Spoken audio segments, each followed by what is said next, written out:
joining us for an update on the Charter Hall Direct suite of funds and the performance in the 12 months to June 2020. For those of you who don't know me, my name is Steve Bennett and I head up the Direct business at Charter Hall. I'll be running through the key fund updates across the suite of funds. I'll be talking through the fund performance, an update on the likely distribution rates, unit prices. I'll touch on some of the upcoming liquidity events, and I'll go through in a little bit more detail some of the funds to provide you with key things that we think are important for investors to know.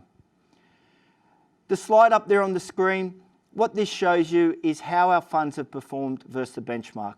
So the blue bars are the respective fund performance on a per annum return basis, and the grey bar is the benchmark. In our case, the benchmark is the MSCI Wholesale Fund Index. It should also be noted that these return percentages are what's been achieved on average each year. So it's not cumulative, it's a per annum basis.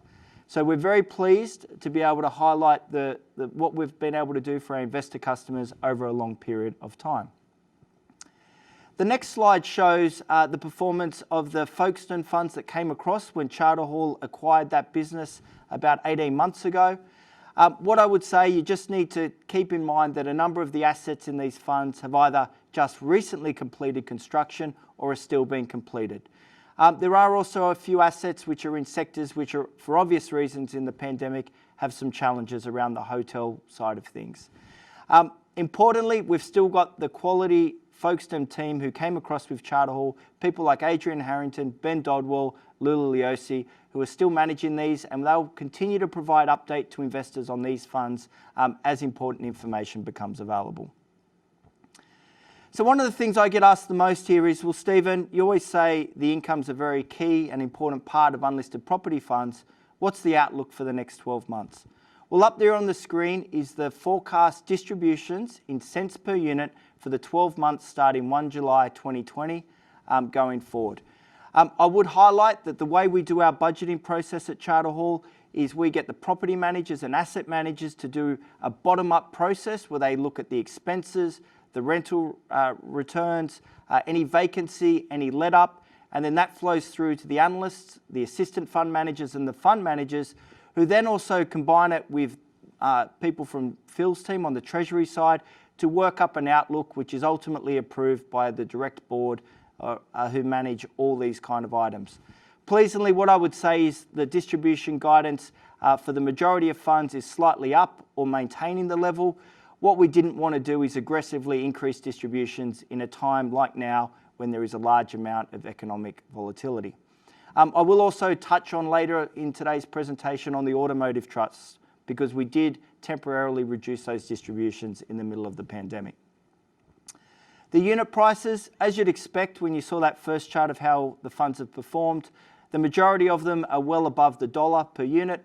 And as we've always said, the key benefit is the consistent and growing income stream, but because of the fixed rental increases over a long period of time, unlisted property has shown that it can also provide capital growth to the benefit of investors. It's worthwhile noting that there are a lot of numbers on these slides, and please, if you do miss them, don't worry, all this information is actually spelt out in detail in the June quarterly report, which is available on our website at any time you wish to download it. In terms of the liquidity, it's worthwhile touching on that. I often get asked, and the team get asked, well, are these unlisted funds, what should I think of in terms of the liquidity? And what we always tell people is they need to be aware that these are illiquid investments. For the fixed life funds, so the funds that are closed for new investment, they typically have a 6 to 7 year investment time frame, at which point we'll either sell the assets and return the capital to investors, or if we believe it's in investors' best interest to continue that fund, we'll come back to investors to give them a choice on what they wish to do. That's slightly different to the open-ended funds who have rolling 5-year liquidity events. At these liquidity events, there's no votes. All we do is we simply write to investors and ask them what they wish to do, and we put in a plan to deliver that liquidity in full to all investors at those major dates. It's also worthwhile mentioning we do offer limited liquidity for the open funds. So funds like DOF, PFA, DIF4 and DCSF have limited liquidity on a regular basis, but the key word here is limited. We don't want people investing into these funds if they think they're going to need to access their capital in 12 months, 1 year, 2 years, 3 years, because unlisted property is an illiquid investment and you should invest for the medium to longer term.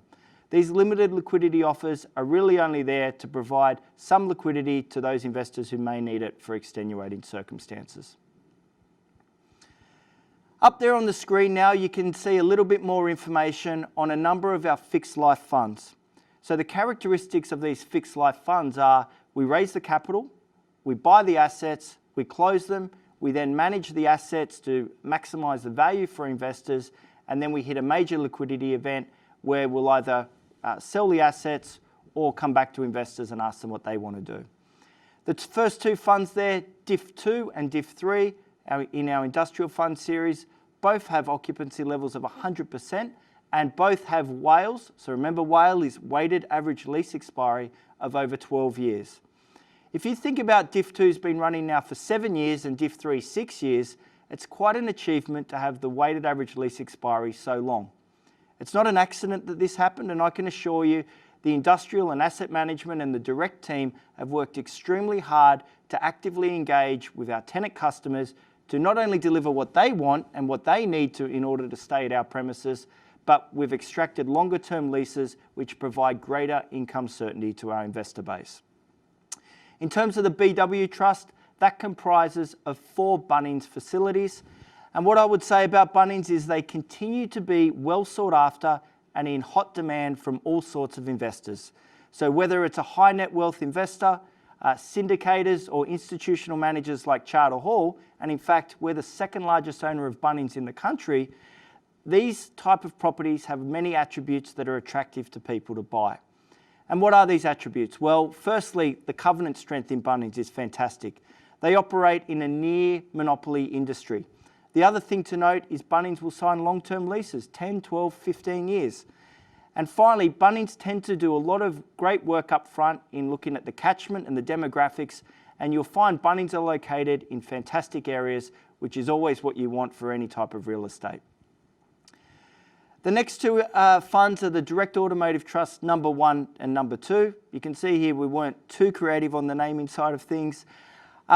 As I said earlier, these two funds are leased to AP Eagers, a listed ASX company. In fact, they're the largest automotive owner in the country. What we did see though with the initial shutdown throughout Australia is that effectively their customers stayed away.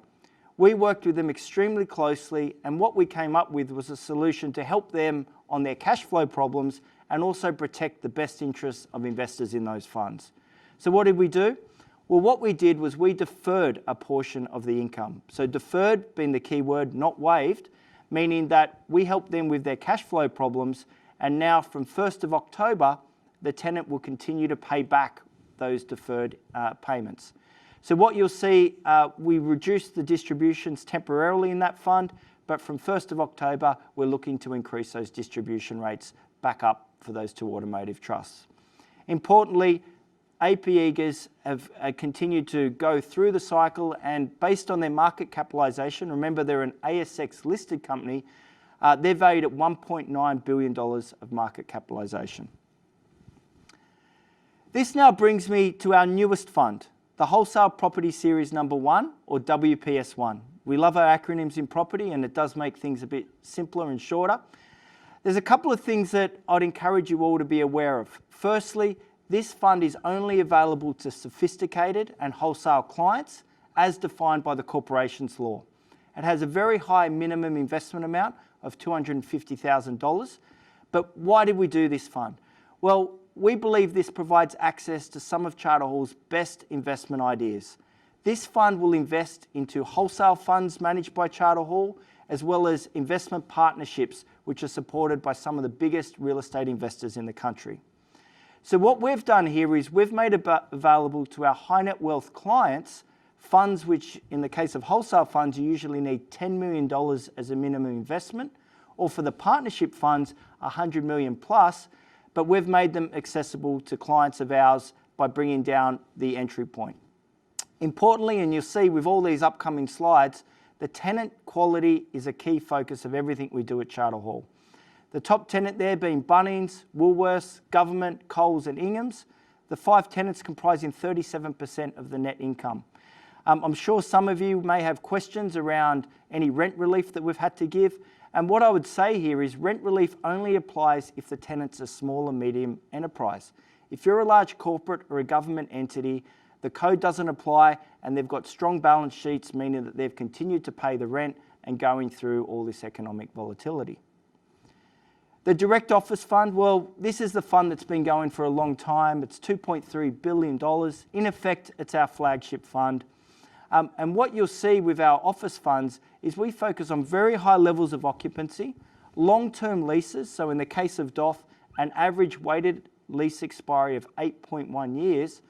And again, the tenant quality. You can see there the top 5 tenants: government, federal and state, APRA-regulated banking entities such as Suncorp Bank, Westpac, Coles, as well as Western Sydney University, one of the least impact universities from the foreign students not being able to come in. Those top 5 tenants account for 61% of the rent roll in the Direct Office Fund. And in a few slides further on, I'm going to show you the lease expiry profile of not only DOF but of PFA and explain why we've set it up like that, and importantly, why that's a benefit for investors in these funds. The PFA fund, again, it invests into the office sector but has a slightly different mandate to DOF. Whereas DOF will focus on CBD markets, PFA will also pick up a lot of metropolitan markets. But importantly, the focus on tenant quality, lease term, occupancy does not change across our funds. You'll see here the top 5 tenants, 80%. In fact, the top 3 being federal and state government, American Express and Aurizon, a top ASX 50 company, account for around 65% of the income. You can see here as well the occupancy rate, 99%, well in excess of all Property Council of Australia benchmarks. And the other thing I've been asked about is what does it mean for demand and supply and the vacancy rates in the Australian office markets? Well, what I would say is the Sydney and Melbourne markets, being the 2 largest, actually entered the pandemic in the lowest vacancy rates in the last 30 years. So what it's meant is even though vacancy has jumped up, it's expected to only come in around 7.5%, which is still slightly under the long-term average. So we've entered the current economic cycle in a very strong position in those 2 markets. So this is the chart I was telling you about. What this shows is the blue bars are the Direct Office Fund lease expiry based on net income by year, and the grey bars are the PFA fund. The key takeaways here is over 70% of the income based on the tenant and the lease expiries don't happen for over 7 years. You can see here, even the current vacancy is extremely low. Well, why is that important? Well, it means that the current volatility and the economic uncertainty, which is impacting not just property, but all asset classes at the moment, we don't need to engage with our tenant customers if we don't want to. The vast majority of expiry is in the future. So we can roll through and we only need to do minimal leasing as each of these expiry periods happen. And it means the income security of both of these office funds is very secure for the long period of time. This is a key advantage of the Charter Hall Group philosophy of focusing on long-term leases. It means in things that happen that you weren't expecting, you don't need to react, you control your own destiny and you engage and you sell assets whenever you want.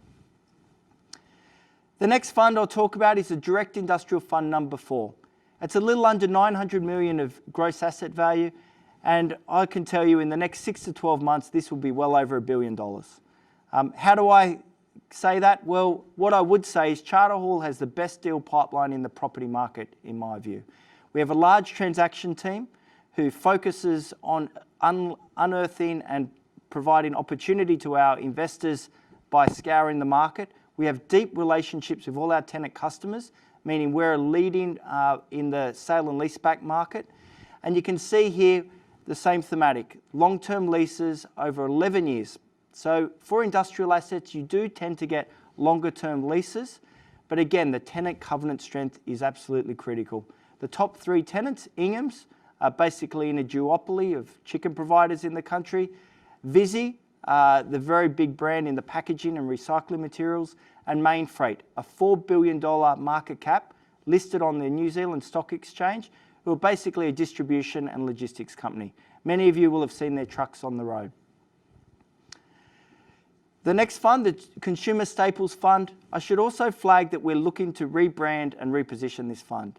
It doesn't mean we're moving away from the focus on resilient tenant customers, and as you can see here, Bunnings, Hands, Healius, for those who don't know, is a healthcare provider, Priceline.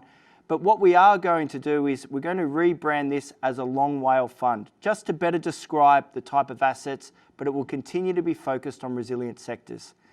We are looking at 2 confidential acquisitions, which, if successful, they're in due diligence, so I can't actually walk you through them on today's session, but they will take that weighted average lease expiry from the 6.8 years out to around that 8.5, 8.6 years if they're successful.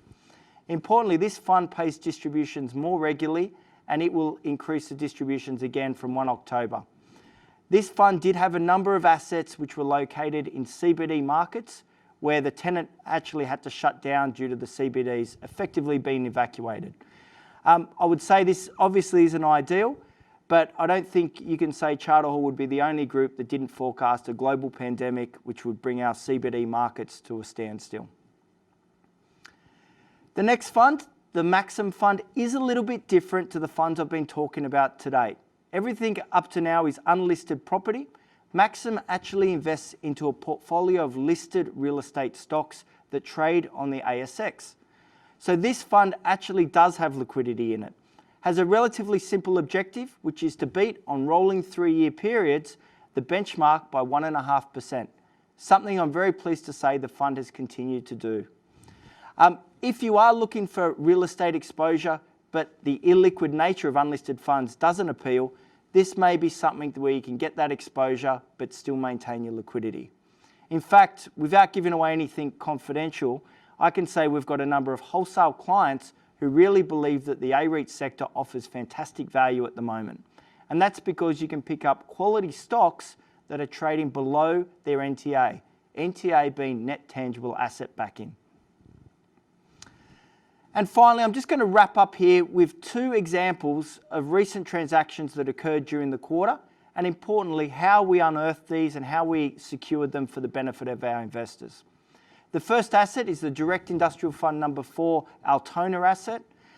It benefits from a new build, so this property will be completed in Q1 next year. Importantly, DIF4 does not take on any development risk. There is no exposure. It's the previous owner taking on that risk. And at the end, we'll have a 10-year lease to DHL, a global brand owned by Deutsche Post. And this is exactly the kind of logistics and distribution facility that continues to be in strong demand from Australian investors as well as some of the largest global investors. PFA made an acquisition out at Westmead in the healthcare and medical hub.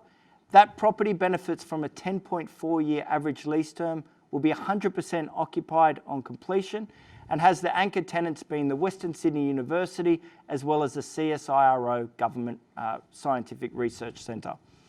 How did we unearth this one? Well, through other opportunities. So Direct Office Fund has a Parramatta asset leased to Western Sydney University.